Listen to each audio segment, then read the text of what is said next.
नमस्कार, मैं वीरेंद्र कुमार पालीवाल आप सभी प्रियजनों का इस प्रातःकालीन सुविचार श्रृंखला के सत्र में हार्दिक स्वागत करता हूं। प्रातःकालीन मंगल कामनाएं प्रेषित करता हूं एवं सम्मिलित होने के लिए आपका आभार और धन्यवाद व्यक्त करता हूं। आज का चुना हुआ दिव्य गुण है ज्ञानो योगो व्यवस्थिति। ज्ञान और योग में लगातार स्थित होना। सच में पूर्णावतार भगवान श्री कृष्ण ने ये तीसरा दिव्य गुण जो गिनाया अर्जुन को, ये सच में सुखी, संपन्न और सफल जीवन के लिए बहुत आवश्यक है। यही तो हमारे प्रातःकालीन सुविचार श्रृंखला के परम उद्देश्यों में से एक है। अभयम सत्य संशुद्धिम ज्ञानो योगो व्यवस्थिति दानम दमश्च यज्ञश्च स्वाध्याय तपः आर्जवम। ये 9 दिव्य गुण श्लोक नंबर 1 में गिनाए हैं। दैविक संपदाओं को प्राप्त व्यक्तियों के ये लक्षण पूर्णावतार भगवान श्री कृष्ण ने गिनाए। ज्ञान के बारे में सनातन साहित्य भरा पड़ा है। नाहि ज्ञानेन सदृशम पवित्रमिह विद्यते, यानी ज्ञान से ज्यादा पवित्र और कुछ भी नहीं। लेकिन ज्ञान कोरा ज्ञान न रह जाए, हम तोते न बन जाए, कोरा पांडित्य न रह जाए। यही तो एक समस्या है जिसको मैं बार बार कहता हूं। ज्ञान की अपने आप में, बौद्धिक ज्ञान की अपनी कोई सामर्थ्य नहीं जब तक कि वो व्यक्तित्व में, आचरण में और आदतों में शुमार ना हो जाए।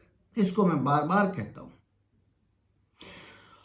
और यदि ज्ञान आदत में बदल जाए, व्यक्तित्व में आ जाए और आचरण में समाहित हो जाए, बस फलित हो गया।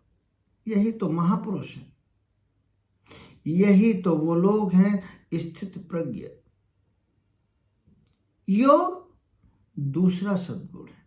ये दिव्य गुण 3 चीजों से मिलकर बना हुआ है, ज्ञान, योग और इसमें स्थिर होना। अकेले ज्ञान की कोई सामर्थ्य नहीं, हम लोग बात करते हैं। योग मात्र स्वास्थ्य के लिए ना रह जाए, शारीरिक स्वास्थ्य के लिए ना रह जाए, अकेले मानसिक स्वास्थ्य के लिए ना रह जाए, वो कुछ उच्चतम मानवीय अवस्था के लिए बन सके, इसके लिए ज्ञान का संगम बहुत जरूरी है। ज्ञान और योग दोनों मिलकर चमत्कार कर सकते हैं, लेकिन ये क्षणिक ना हो। ऐसा ना हो कि शमशान वैराग्य जैसा होता है।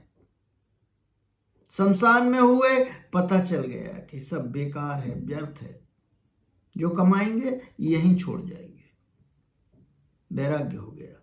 लेकिन ये वैराग्य स्थिर नहीं रहता। जब आप घर लौट के आते हैं, नहाया और फिर बस वही दुकान और समस्याएं सब दिखाई देने लगती हैं। इसको हम शमशान वैराग्य कहते हैं। तो ज्ञान आचरण और व्यक्तित्व में आ जाए, योग हमारी दिनचर्या का हिस्सा मात्र न रह जाए, स्वास्थ्य भर के लिए न रह जाए। ज्ञान और योग मिलकर के और सतत, निरंतर उसमें स्थित हो जाए, निरंतरता रहे इसमें, तब ये दिव्य गुण बना। नहीं तो मन की अनंत शक्तियों में से कोई भी काम की नहीं होगी।